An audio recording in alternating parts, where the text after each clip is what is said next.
So, cryptocurrency, we've all heard about it. Some of us have been brave to dabble in it, others have thought about it, some have invested with great success. What's changed though is how the ATO views all these transactions. I was having the most interesting conversation with Campbell the other day about some of his recent experiences. And then he very kindly offered to share some of those experiences and bust some myths around cryptocurrency. So, really interested to hear this next 10-minute segment from Campbell. So, over to you.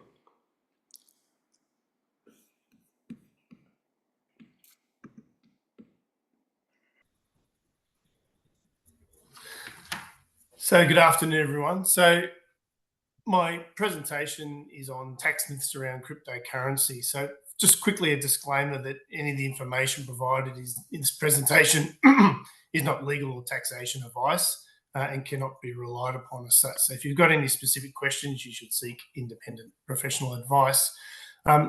Secondly, I'm not a data scientist by any stretch of the imagination. So there are a myriad of technical aspects of cryptocurrency and blockchain technology that are beyond my understanding and beyond the scope of this presentation. This is really a high-level outline of some of the misconceptions or myths around taxation that I've encountered while advising clients. The cryptocurrency and blockchain technology landscape is complex and rapidly advancing.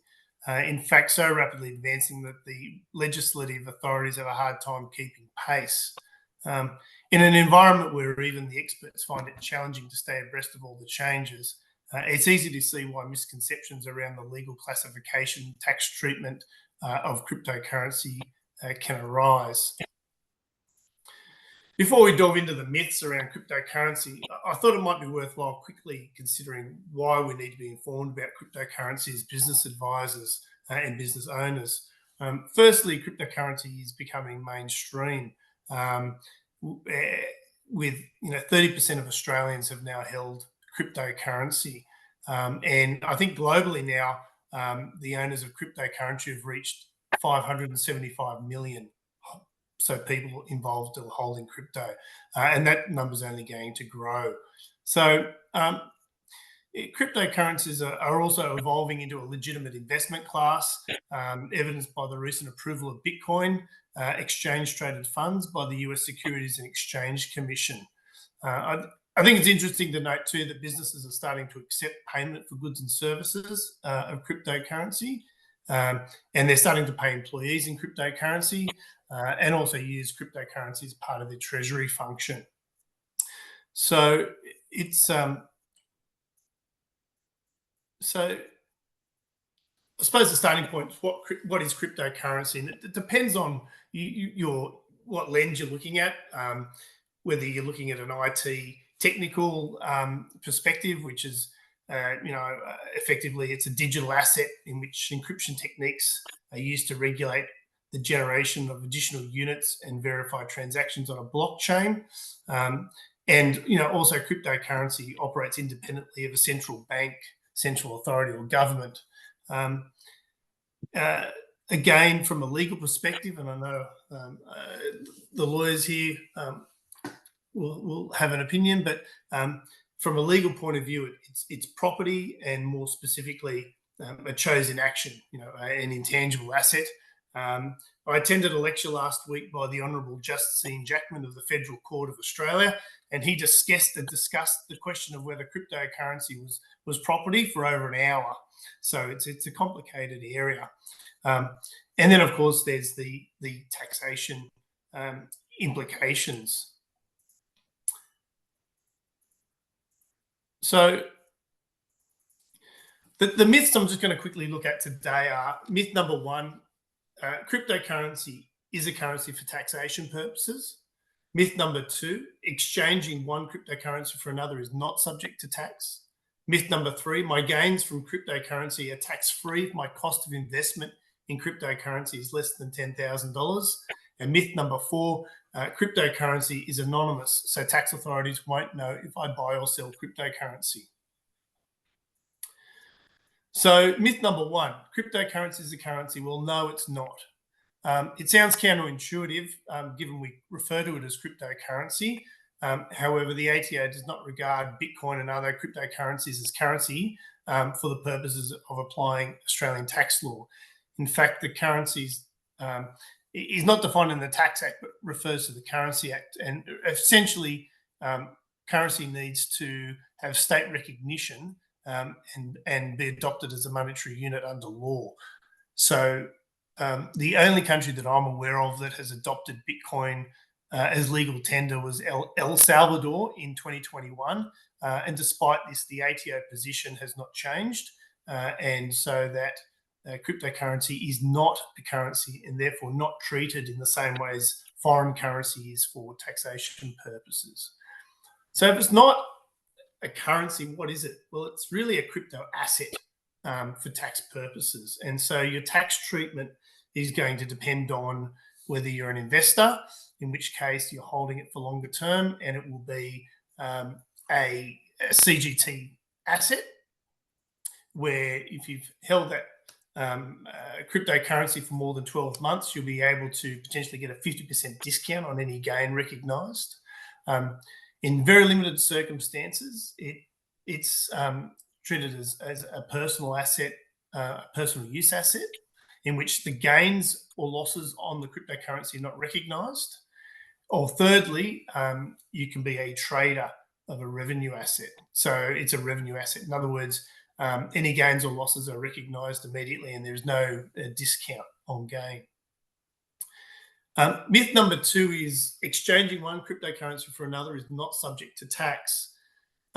Again, there's this misconception that I only get taxed when I exchange my cryptocurrency into Australian dollars. That's not true. I had a recent instance where a client reached out to me for some advice, or that they're a potential client, and they had mined some Bitcoin about 10 years ago, and they had it sitting in a US exchange. Now, before getting any tax advice, they actually converted that cryptocurrency into US dollars. And then they thought that their taxing issue would only occur when they brought that money back to Australia. When I spoke to them, they told me that they'd actually converted about 140 Bitcoin into US dollars. I then had to inform them that in fact they had just crystallized approximately a $15 million capital gain in the current year. And so they were a bit surprised by that. So it's just important to know also, a lot of people trade cryptocurrency. So they might trade from Bitcoin to Ethereum and Cardano and different. Every time you do a trade of crypto to crypto, you are potentially having a taxation point. Okay, so if I traded my Bitcoin for Ethereum, then I will crystallize a gain or loss on my Bitcoin. Now, the thing that you really need to be aware of as a taxpayer, if you're continually trading crypto, exchanging one crypto for another, is that just you trade Bitcoin for Ethereum, in 12 months' time, you're going to have a capital gain. You're going to have to pay tax on that potential gain on your Bitcoin. Now, if all your money's tied up in Ethereum, and all of a sudden the price of Ethereum drops, and that's at the time you need to pay your tax, you're going to have an unfunded tax liability, which can be a problem for a lot of taxpayers. The myth number three is in very limited circumstances where you've acquired Bitcoin for less than $10,000, for example, where you're using it for an account to buy and sell, buy furniture or something like that from on the internet, then if your holding is less than $10,000, any gains or losses on your cryptocurrency will not be subject to tax. But there's very limited circumstances.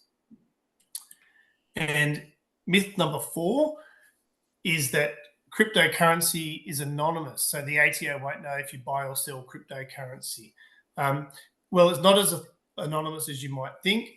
The Assistant Commissioner said that his quote here is that while it appears that cryptocurrency operates in an anonymous digital world, we closely track where it interacts with the real world through data from banks, financial institutions, and cryptocurrency online exchanges.